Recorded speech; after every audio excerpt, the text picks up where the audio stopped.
आज आपण पारंपरिक पद्धतीने पित्तशामक, पाचक असं कोकमाचं आगळ कसं बनवायचं याची रेसिपी बघणार आहोत। असे कोकमाचे आगळ तुम्ही एकदा बनवून ठेवले की अगदी वर्षभर तुम्ही ते वापरू शकता।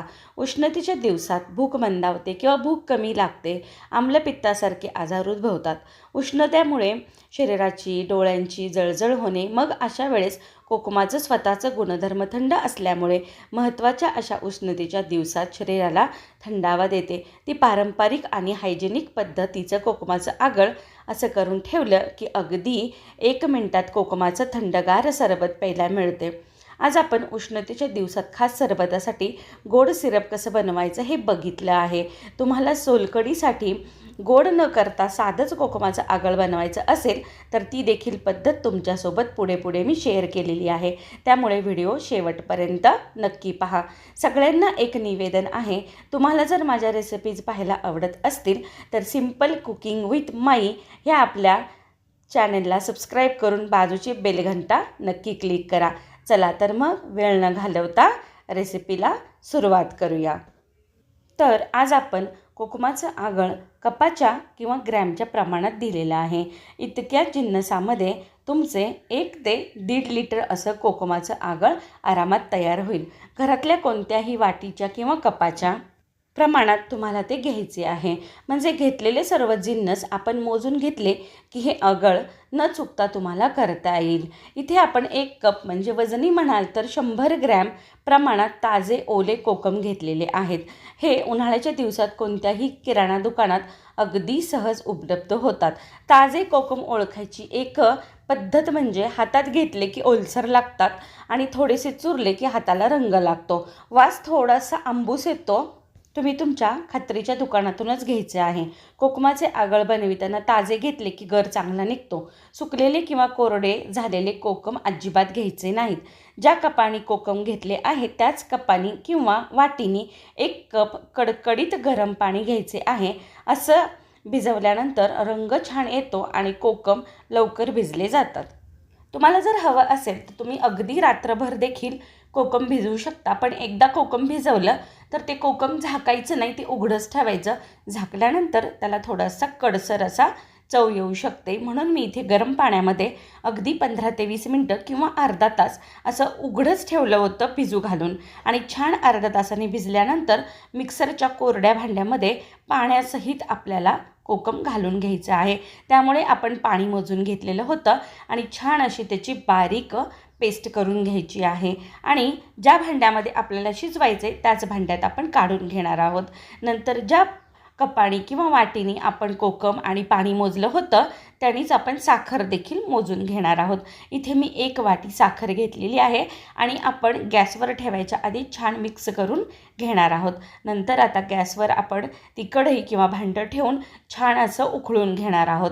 गॅसची फ्लेम चालू केल्यानंतर तुम्ही पाहताल सुरुवातीला थोडंसं आपल्याला पातळसर वाटतं आणि नंतर जसं त्यातलं पाणी आटायला चालू होतं तसं ते आगळ घट्ट व्हायला चालू होतं। आणि शिजताना अगदी गॅसची फ्लेम मीडियम ठेवायची आहे, जास्त मंद किंवा मोठी नाही ठेवायची। मोठी ठेवली तर असे चटके उडू शकतात, त्यासाठी झाकण पण घालायचं नाही आहे आपल्याला। उघड्या फ्लेमवरतीच म्हणजे उघड्या भांड्यावरतीच आपल्याला हे आगळ शिजवून घ्यायचं आहे। तुम्ही पाहताल 5 ते 10 मिनिटामध्ये अगदी घट्टसर असं आपलं आगळ शिजून झालेलं आहे। त्यामध्ये आपण 1 चमचा सेंधव मीठ किंवा साधं मीठ आणि 1 चमचा भाजलेले जिरेची पावडर घातलेली आहे। छान मिक्स करून घेणार आहोत आणि नंतर गरम असतानाच आपण एका गाळणीने छान असं गाळून घेणार आहोत। हे गरम असतानाच गाळलं की पटकन गाळलं जातं आणि चोथा जर काही असेल तर तो वरती राहतो आणि आपल्याला छान असं मऊसूत एकदम बारीक असं कोकमाचं आगळ मिळतं। तुम्ही पाहू शकताल अगदी 5 मिनिटामध्ये आपण हे आगळ छान असं गाळणीनं गाळून घेतलेलं आहे।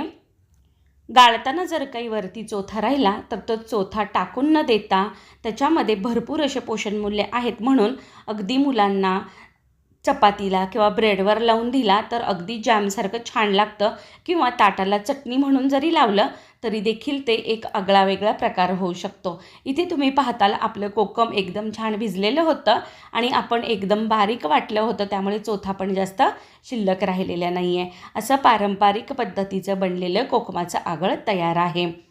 आता जर तुम्हाला सोलकडीसाठी किंवा माशाच्या कालवणासाठी किंवा कोणत्याही नॉनव्हेजच्या प्रकारासाठी कोकमाचं आगळ हवं असेल तर काय करायचं, जेव्हा आपण कोकम भिजू घातले होते गरम पाण्यामध्ये, नंतर आपण मिक्सरला वाटले, त्यावेळी ते आगळ साखर न घालता छान कढईमध्ये शिजवून घ्यायचं, मस्त असं गाळून घ्यायचं. जसं आपण हे आगळ घेतलं आणि थंडगार करून स्वच्छ अशा काचेच्या बरणीमध्ये भरून ठेवायचं. हे आगळ देखील अगदी वर्षभर आरामात टिकतं आणि त्यापासून आपण सोलकढी किंवा माशाचं कालवण किंवा आणखीन कोणतेही नॉनव्हेजच्या प्रकारासाठी हे आगळ वापरू शकतो. अगदी साधी सोपी पद्धत आहे.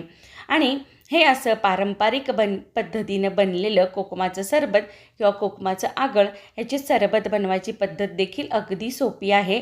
1 मिनिटामध्ये आपण जास्तीत जास्त लोकांसाठी सरबत बनवू शकतो. तर काय केलं मी, एका भांड्यामध्ये अगदी 2 चमचे हे आगळ घेतलं, त्यामध्ये थंडगार असं पाणी घातलं आणि आपल्याला हवे असतील तसे बर्फाचे तुकडे घालून घेतले.